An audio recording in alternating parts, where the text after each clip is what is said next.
Et bienvenue sur Pragmat. Nous allons calculer quelques intégrales. Calculons la première intégrale, bien 2 plus 3 sinus x dx sur cos carré x. Donc, ces intégrales-là sont triviales. La première des choses dépend de notre approche, de la façon dont nous allons procéder pour faire les opérations. Ici, on a deux termes au numérateur. Donc, cos carré x est le dénominateur commun. Ce qu'il faut faire est de donner à chacun des termes son dénominateur. Pour ce faire, nous allons écrire intégrale de 2 sur cos carré x plus 3 sinus x dx sur cos carré x. L'intégrale d'une somme est égale à la somme des intégrales. Donc, nous pouvons écrire l'intégrale de 2 sur cos carré x dx plus intégrale de 3 sinus x sur cos carré x dx. Lorsqu'on a une constante, on va l'appeler k, et qui multiplie une fonction, c'est-à-dire l'intégrale d'une constante par une fonction, c'est bien la constante par l'intégrale de la fonction, avec k appartient à r, la constante. Donc, je peux écrire ici 2 intégrale de 1 sur cos carré x dx plus 3 intégrale de sinus x sur cos carré x dx. Vous savez que 50 carré x est égal à 1 sur cos carré x. Et également tangente x égale à sinus x sur cos x.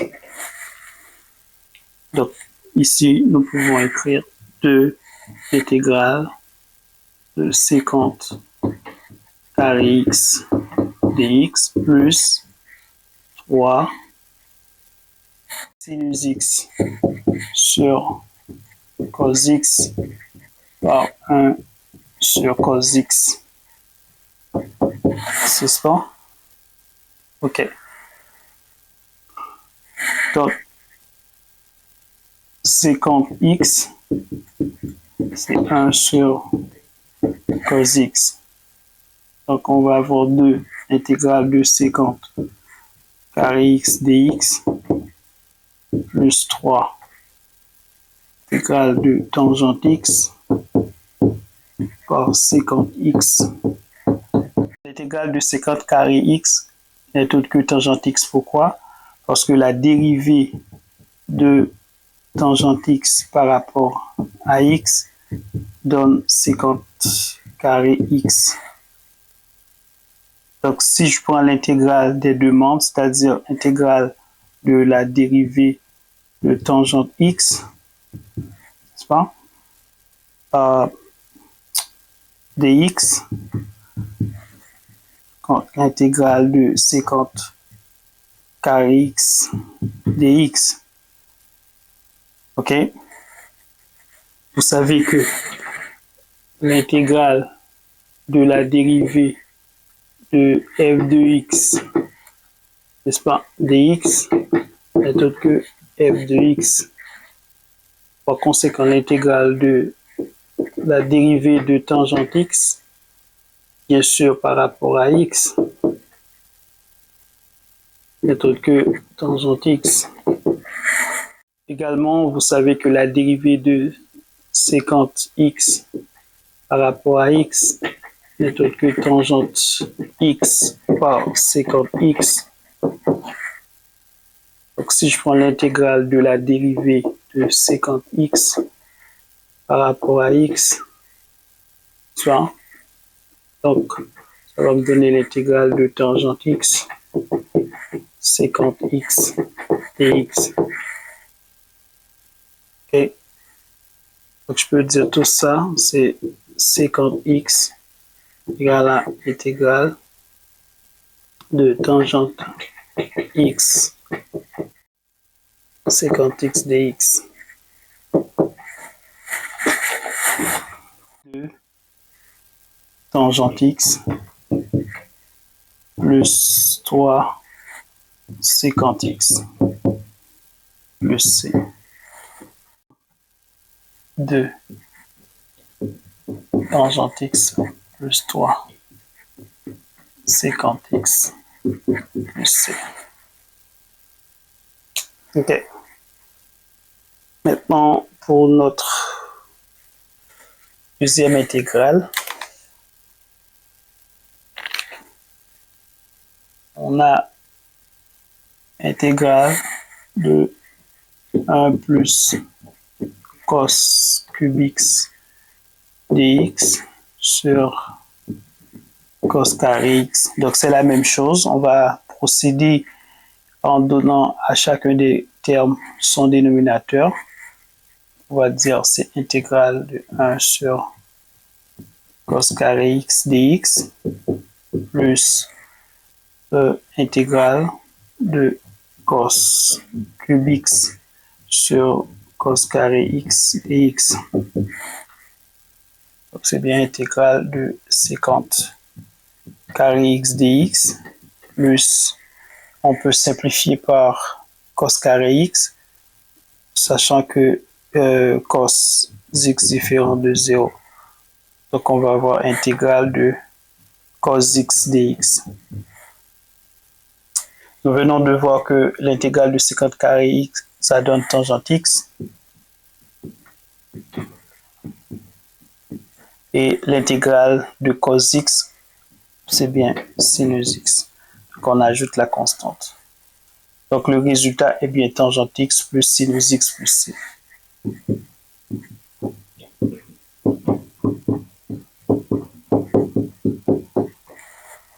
Très bien.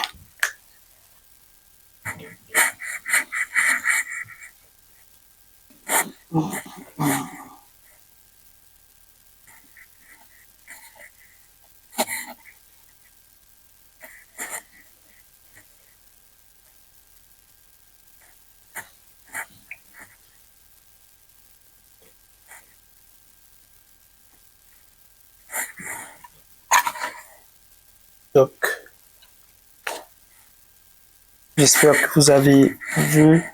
On va voir maintenant petit c, intégrale de cos x racine carrée de sécante carré x moins 1 dx.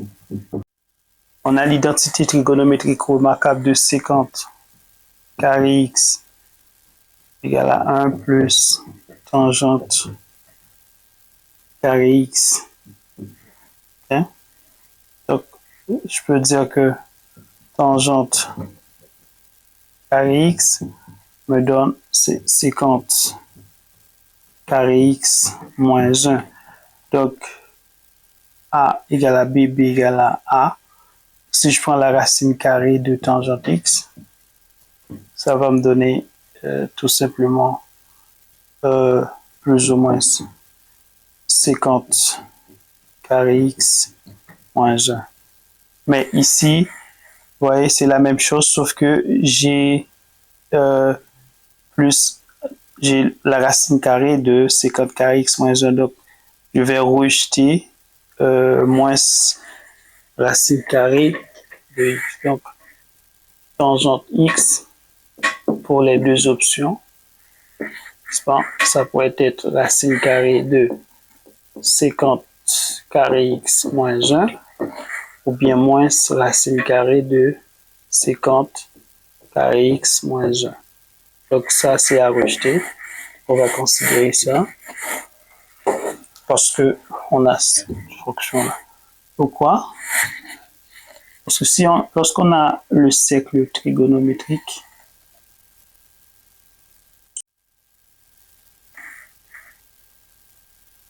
okay, vous savez que toute droite tangente au cercle trigonométrique est perpendiculaire au rayon. Donc, c'est-à-dire j'ai un angle de 90 degrés.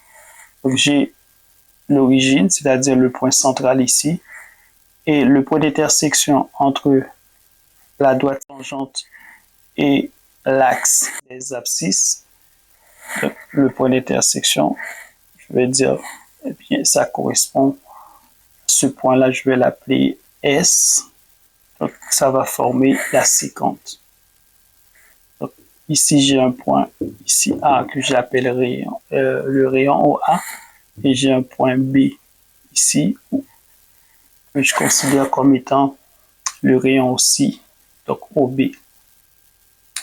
Mais ici, le segment BS représente la tangente. Tangente de quoi? J'ai un angle ici, je dis tangente θ. Okay? Et le module, donc je dis c'est le rayon qui est égal à l'unité.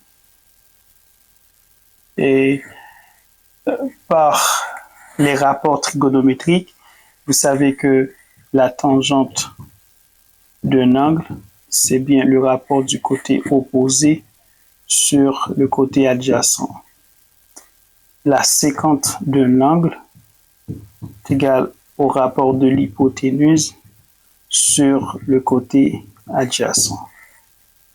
Donc, pour notre triangle OBS,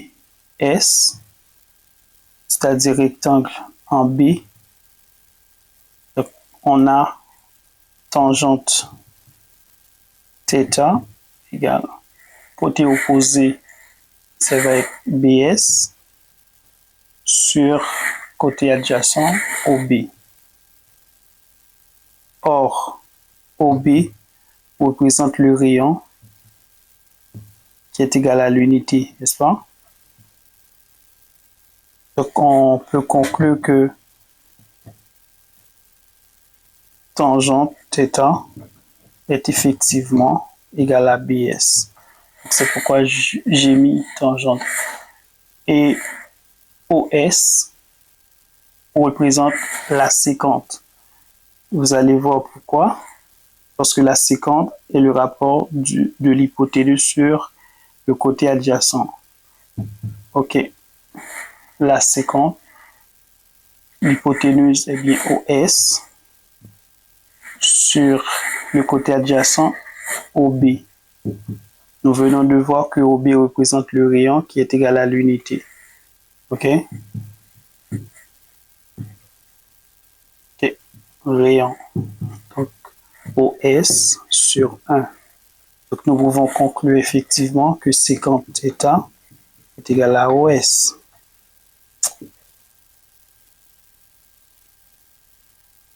Séquente θ est égal à OS. C'est pourquoi on a cette partie représente la séquente. Okay? Maintenant, si nous appliquons le théorème de Pythagore ici à ce triangle,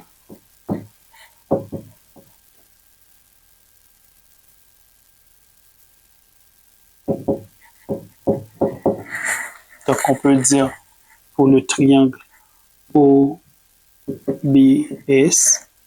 on va dire OS carré égale à OB carré plus BS carré. Donc OS représente la séquente, donc on va dire c'est séquente carré θ égale à OB représente le rayon, BS la tangente, donc tangente carré θ. On est d'accord que séquente carré x est égal à 1 plus tangente carré x. OK? Donc en transposant 1, je peux dire séquente carré θ moins 1 égale à tangente carré θ. C'est pourquoi j'écris tangente carré x égale à séquente carré x moins 1. Très bien. Donc je peux remplacer tout ça par tangente x. OK? Je vais dire mon intégrale. Je vais dire c'est cos x tangente x dx. Or, je sais que tangente x donne sinus x sur cos x. Donc, en posant cos x différent de 0, je peux simplifier par cos x. Ça va rester tout simplement intégral de sinus x dx. Or, je sais que l'intégrale de sinus x dx n'est autre que moins cos x plus c. Donc, tout ça, c'est bien moins cos x plus c. X sin x carré dx. Ici, il faut faire attention parce que la fonction sinus n'est pas au carré, mais plutôt son argument. Donc, c'est comme si j'avais deux fonctions composées là. C'est-à-dire f de g de x. OK? Donc, f de x, c'est bien sinus x, tandis que g de x égale à x carré. Donc, je dois faire attention, OK? Très important. Donc, par conséquent, je dois savoir que l'intégrale de u' de x de sin u de x dx, okay, l'intégrale de u' de x sin u de x dx n'est autre que moins cos u de x plus c. Okay, je dois savoir ça. Bon, par conséquent, ici, il me manque quelque chose. Il me manque un 2. Parce que la dérivée de x carré, c'est bien 2x, mais cependant, j'ai x seulement. Donc, il me faut un 2, c'est-à-dire je dois l'ajouter. Pour ce faire, je dois considérer l'élément neutre pour la multiplication qui est 1. Donc, je sais que 1 s'écrit sous la forme de 2 sur 2. C'est-à-dire, ici, je peux dire c'est intégrale de 2 sur 2 sin x carré dx. Donc, je vais sortir le 2 qui est au dénominateur. Je vais avoir un demi intégral, n'est-ce pas? De 2, il faut ajouter le x. Hein? On a x, bien sûr. Okay? Donc, 2x sin x carré dx. Très bien. OK? Donc, j'ai u', u, parce que la dérivée de x carré est bien 2x. Donc, ça, c'est u' de x. Et puis, ça, c'est u de x. OK? Donc, par conséquent, l'intégrale intégrale de 2x sin carré x dx va être égal à 1 demi. C'est moins cos x carré plus c. Donc, ça va être égal à moins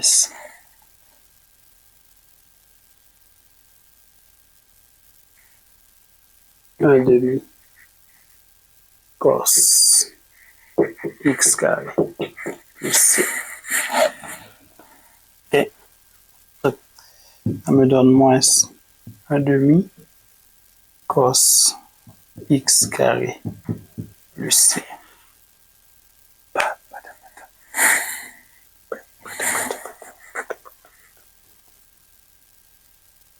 Yeah.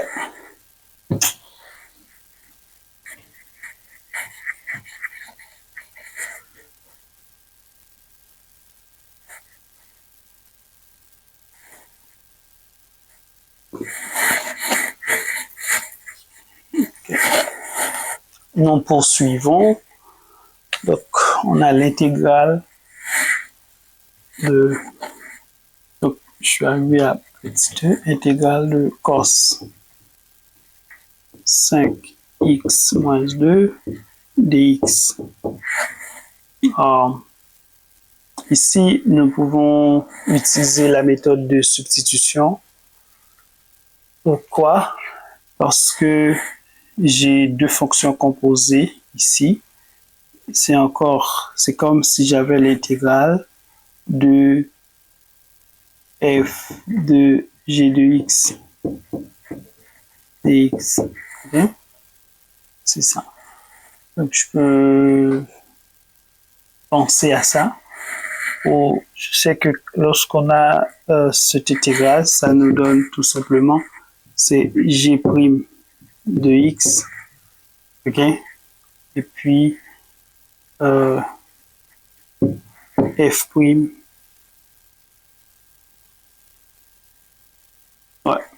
de g' de x, et puis f' de g de x plus c. Ok? C'est-à-dire, je peux dire, c'est la même chose si je dis intégrale de u' en cos u du, ça me donne tout simplement sin u plus c. Je dois chercher u'. Je dois dire u égale à 5x moins 2. Donc u' va être égal à 5. Okay? Donc en ajoutant 5 ici, je dois faire attention parce que je dois toujours garder la même intégrande. Par conséquent, je dois multiplier et diviser par 5. C'est-à-dire, je multiplie cos 5x moins 2 par 5 et je divise aussi par 5 pour garder la même intégrande. Okay? Donc, par conséquent, je peux écrire un cinquième intégrale de 5 cos 5x moins 2 dx. Donc là, j'ai u', cos u. Donc ça donne sin u. Donc je peux écrire un cinquième sin 5x moins 2 plus c. Donc tout ça, c'est donne un cinquième sin 5x moins 2 plus c. Très bien. J'ai l'intégrale de tangente carré x dx, tangente carré x, okay, plus 1 donne 50 carré x. Nous venons de voir ça. Et nous avons écrit que tangente carré x égale à 50 carré x moins 1. Donc, je peux remplacer tangente carré x par 50 carré x moins 1 dans mon intégrale. Donc, je peux dire c'est 50. C'est 50 carré x moins 1 dx. Okay? On sait que l'intégrale d'une différence est égale à la différence des intégrales. Okay? On peut écrire c'est 50 carré x dx moins intégrale de dx. Ok? Nous venons de voir que l'intégrale de 50 carré x est autre que tangente x, puisque la dérivée de tangente x donne 50 carré x. Donc, l'intégrale est l'inverse de la dérivée. Ça me donne tout simplement tangente x moins l'intégrale de dx est autre que x plus c. Donc, le résultat, c'est bien tangente x moins x plus c. Enfin, pour terminer, nous avons l'intégrale de sinus x cos x dx. Donc, étant donné que on a sinus x cos x, on peut utiliser l'une des formules de transformation trigonométrique ou l'angle double. Mais ce qui est beaucoup plus facile ici, c'est d'utiliser l'angle double puisque A est égal à B. Okay. Si A est, c'est-à-dire si ces deux arguments-là n'étaient pas identiques, on aurait pu utiliser la méthode de transformation.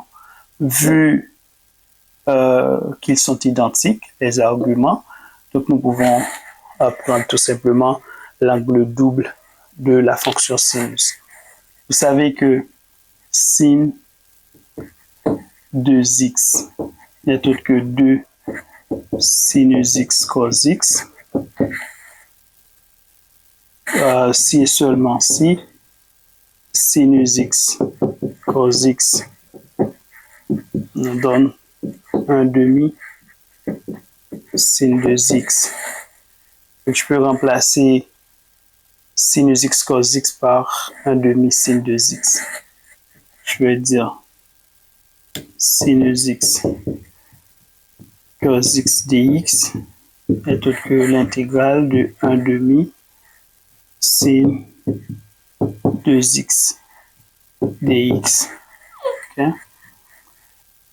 Donc j'ai une constante qui multiplie une fonction. Donc je peux tout simplement écrire 1 demi intégrale de sin 2x dx. Alors, je sais que lorsqu'on a u' sin u du, ça me donne moins cos u plus c. Mais ici, j'ai sin u, mais j'ai pas u'. Donc, je dois trouver u'. Pour ce faire, je vais multiplier mon intégrale, n'est-ce pas, et diviser par 2. Ce qui ne change pas mon intégrale parce que 2 sur 2 est égal à 1. 1 est l'élément neutre pour la multiplication. Par conséquent, je peux écrire 1 demi. Je peux mettre 1 demi dehors. Intégrale de 2 sin 2x dx. Donc, ça me donne un quart.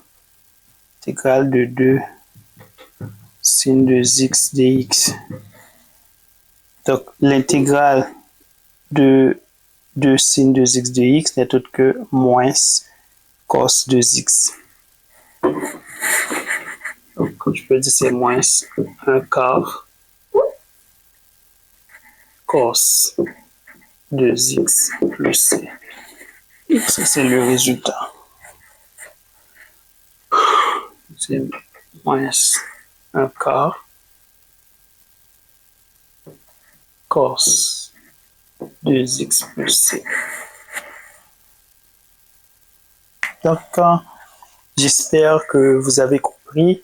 Ce sont des intégrales vraiment faciles. Tout était dans l'approche et la méthode opératoire. Okay? Donc, comment on a procédé avec les opérations, c'est ça. C'est vraiment facile. Donc, je vais vous donner rendez-vous à la prochaine. Merci de m'avoir suivi. Il faut encourager la chaîne pour beaucoup plus de contenu